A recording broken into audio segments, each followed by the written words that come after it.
Զրուցում են գյումրեցի իրավապաշտպան ընդդիմադիր գործիչ Կարապետ Պողոսյանի հետ։ Պարոն Պողոսյան, Հայաստանի արտաքին գործերի նախարարությունը պարզաբանում տարածեց, որ Հայաստանի օդային տարածքով Անկարայից դեպի Բաքու, իսկ հետո Բաքվից դեպի Ալժիր թռած օդանավը պատկանում է Ալժիրին, որը թռել է Բաքու դիվանագիտական նպատակով։ Դրանից հետո եղան տարբեր մտահոգություններ, որ օդանավը, որը Հայաստանի օդային տարածքով թռել է դեպի Բաքու, իրականում ռազմական օդանավ է, այսինքն այն հիմնականում նպատակ ունի տեղափոխել ռազմական տեխնիկա, բեռներ, զինվորներ։ Սա ինչ է նշանակում Հայաստանի համար եւ արդյոք Հայաստանի օդային տարածքը այսօր պաշտպանված է։ Ինչ մտահոգություններ պետք է ունենանք այս մասով։ Արդեն դուք որ սկսեցիք թվարկել այդ կանը, դա ինքն արդեն անհանգստանալու էր։ Ինչի մենք օրինակ 10 տարի առաջ, 15-20 տարի առաջ չենք երաշխվում դե մեր օդային տարածքով ինչպիսի տրանսպորտային միջոցներ են անցել եւ յուրաքանչյուրը ինչ նպատակով է անցել կամ ինչ կարող ենք սպասել իրենցից։ Իսկ այս դեպքում արդեն յուրաքանչյուր քաղաքացի սկսել է անհանգստանալ, որովհետև արդեն յուրաքանչյուրս նաև մեր կաշի վրա ենք զգացել երկրի անվտանգային համակարգի բացակայության մասին։ Այստեղ իսկ վերադառնալով արդեն բուն հարցին, դերեք տեղի ունեցել նմանատիպ մի պրոցես ինքնաթիռի հետ կապված, երկրորդը ունեցան, որը արտգործնախարարությունը շատ դժվարությամբ փեշտեց։ Երեք ունեցանք նաև ուղղաթիռի հետ կապված հարցը, որը կարծես գնացել էր Բաքու, պետությունը փորձեց դրա մասին ոչինչ չխոսել, փոխարենը խոսեց չգիտեմ, լրատվությունը կամ լրատվական կայքերը որոշեցին հասկանալ ճիշտ է ոչ։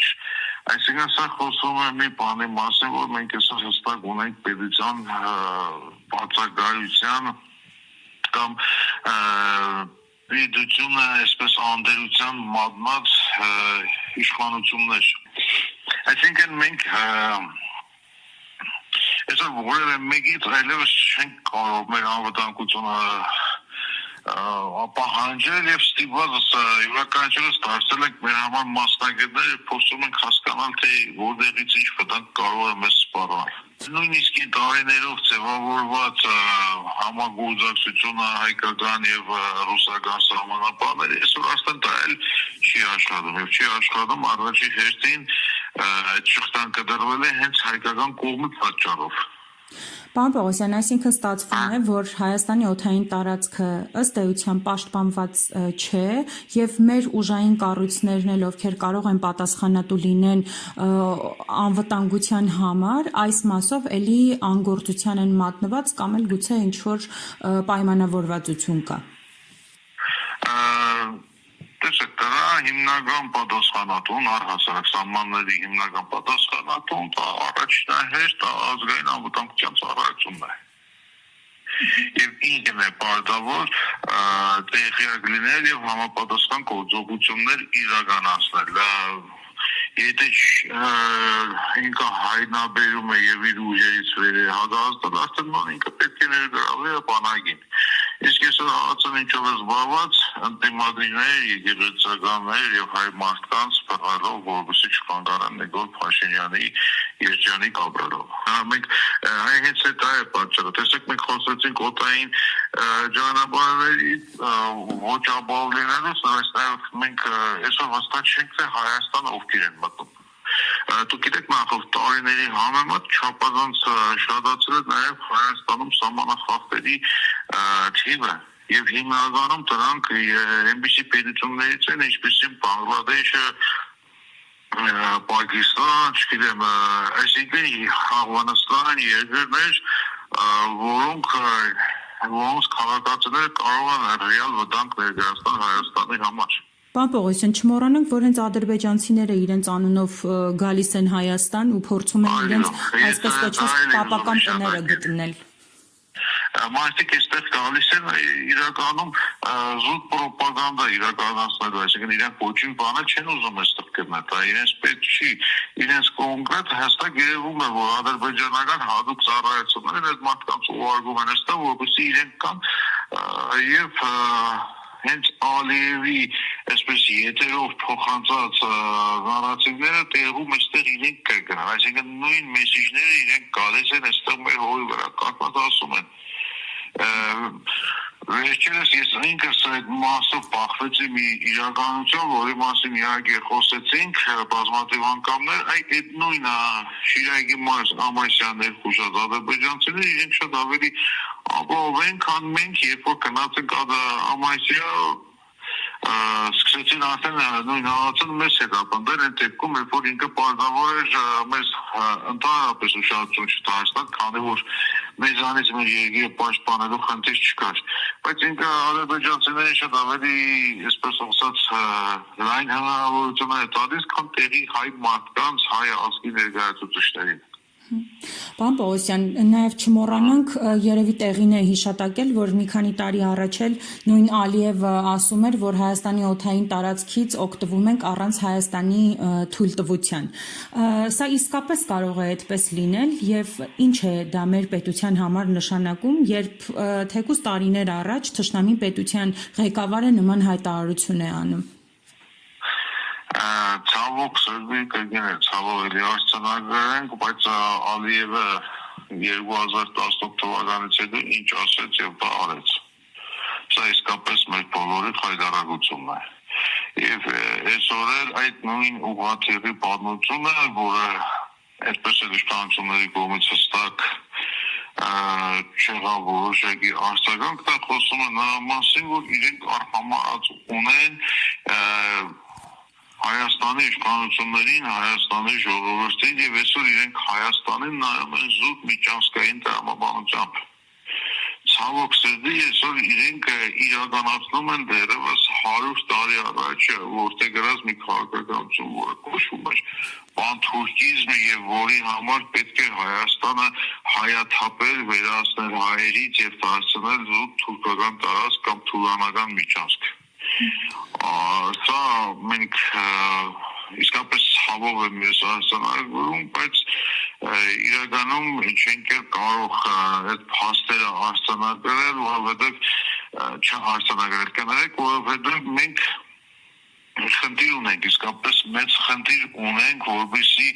այս կան ինֆորմացիոն ձեռքերի մեջ գտնվող հայ ժողովրդին, որին հասցրել են անտարբերության, մենք պարտավոր ենք արթնացնել եւ պարտավոր ենք գործել։ Հակառակ դեպքում մենք թե մեզ, թե մեր ծերուններին զրկել ենք հայրենիք ունենալուց։ Այն վերջին փոքր կտորը, որ այս բանին մնացել է, որը դեռևս կարող է ծառայել մի հատված, այսպես ասած, ոտք դնելու համար, այդ հայրենիքի այդ մի կտորներ ենք մենք արդեն կործանում։ Պարոն Պողոսյան, եւ մեկ այլ թեմայով մեկ հարց ժամեր առաջ մենք իմացանք, որ Միքայել Սրբազանին թույլատրվել է մասնակցել պատարակներին, բայց պատարակ մատուցել չի թույլատրվել եւ ըստ էության նաեւ շարունակվում է իր տնային կալանքը։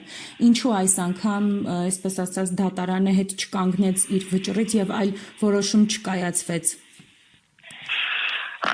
Դասեք դա մեր ցավոտ եւ կողմերից նաեւ մեկն է, որովհետեւ ինչպես նշեցինք, այսօր հաղացան զբաղված է ընդդիմադիրներ եւ հոգեվորականներ որսալով եւ այդ որսալուց հետո նրանց նկատմամբ բռնությունը կիրառում կամ հաստատում են Հայկաստանի դատարանները, որոնք բացարձակապես այլևս ոչ միայն անկախ չեն, այլ իրենք շատ հաճախ կամ կարելի ասել հիմնականում հակահայ որոշումներ են կայացնում։ Տեսեք, Միքայել Սրբազանը այն բարձր հեղինակություն ունեցող հոգեվորականներից մեկն է, որին ամբողջ աշխարհի հայություն է ճանաչում։ Եվ իրենք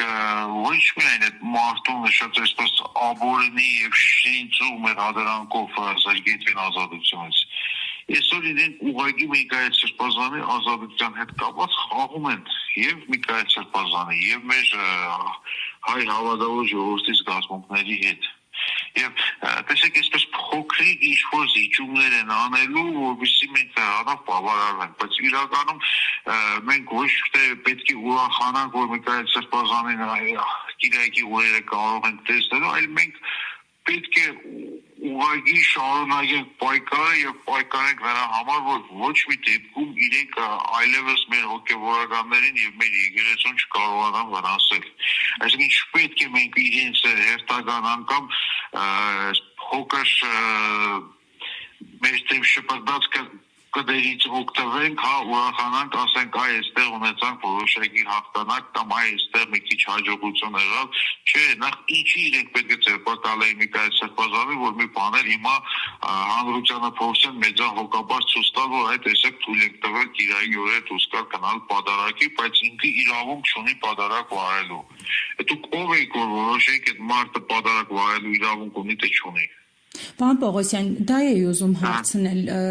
եթե թույլատրվում է գնալ պատարագներին, ապա պատարագ մատուցելու արգելքը ինչով է պայմանավորված, ինչից են վախենում, որ չհնչի կաթողիկոսի անունը, ինչ է, էլի կարող է պատճառ լինել։ Տեսեք, այսպես տեմվես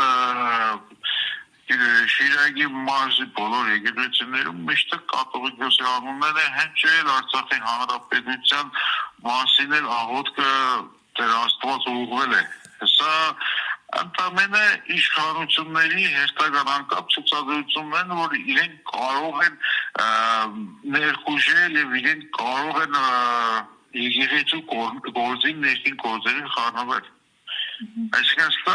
հերթական անգամ Փաշինյանը եկան դատարանների կողմից սահմանադրության կոպիտ խախտում էր, Փաշինյանական կլանի կողմից հերթական անգամ ինքը հայ ժողովրդին ուղղված մեսիջ է, որ ես ինչպես ուզենամ կամ ես ինչպես կամենամ, ես կվարվեմ ձեր հոգևորականների, ձեր Սրբազան հայրերի հետ։ Նույն հաջողությամբ ընդամենը ամիսներ առաջ ծեփակալված Միքայել Սրբազանը, երեքը Միքայել Սրբազանը կանանք այսպես ասած կասեցվեց այդ մարդիկով ազատության մեջ ու որևէ մեկը դեր հստակ պատասխան չի տվել։ Հայ ժողովրդին այդ մարդուն ինչի ծեփակալի, որ մենը հիմա ազատ է կարծել։ Այսինքն հաշվով կողմը ինչ մեկը դի պատժում չէ, այդ մարդուն ուղղակի պատմում են եւ ապօրինի ազատությունից զրկում են։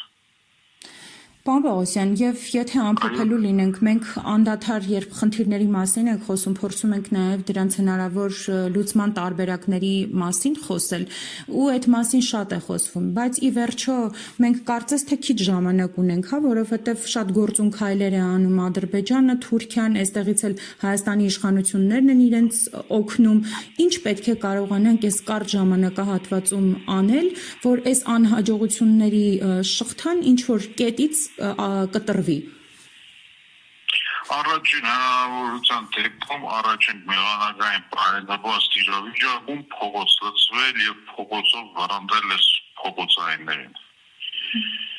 Սա տարբերակներից մեկն է։ Մյուս տարբերակը, որ մշտապես կանգնած լինենք մեր արժեքային համակարգերի կողքին, այդ թվում առաջնահերթ եկեղեցու կողքին, թույլ չտանք այն հիբրիդային պատերազմը, որը Նիկոլ Փաշինյանը ներմուծել է Հայաստան, թույլ չտանք, որ դա մեր հասարակության ուղեղների մեջ վերջնական ամբրանա, կարծրանա եւ առհասարակ յուրաքանչյուր պահ օգտագործենք Փաշինյանին հեռացնելու, դա կլինի ընտրություններ, դա կլինի նախընտրական շրջան, հետընտրական շրջան, այսինքն պետք է մշտապես գործել եւ ամենակարևորը պետք է գործել առանց անձնական շահ հետապնդելու եւ պետք է պարտադրել նաեւ քաղաքական այն բոլոր գործիչներին խոսքսամ դիմադիր գործիչների մասին, որ իրենք էլ անձնական շահը մոռանան։ Մենք այստեղ միասնական պետք է գործենք եւ այս ամեն ինչը պետք է լինի հանուն Հայաստանի Հանրապետության վերականգնման, հանուն Արցախի Հանրապետության վերահասարակման։ Այսինքն ոչ ոք չպետք է մտածի, որ ինքը սա արեց, ինչ է սրանից շահելու ինքը կամ իր որդին։ Յուրաքանչյուրը պետք է հասկանան, որ այդ շահելու ժամանակներն անցել է, ով շահել էր, ով վայելել էր, այլևս եկել է պատասխան տալու ժամանակ եւ պատասխան պետք է տանք յուրաքանչյուր հայ եւ մեր պատասխանատվությունը պետք է մենք ցույց տանք հենց փողոցում պայքարելով, կռիվ տալով այն մարդկանց դեմ, ովքեր մեր երկիր ներխուժել են որպես տրոյական ձիեր կամ, չգիտեմ, այլ կենդանիներ, ուղղակի գիշեր-ցերեկ պայքար է պետք։ Հակառակ դեպքում ինչ-որ մի ժամանակ հետո այլևս ինչ էլ անենք անօգուտ կլինի։ Շնորհակալ եմ մեկնաբանության համար։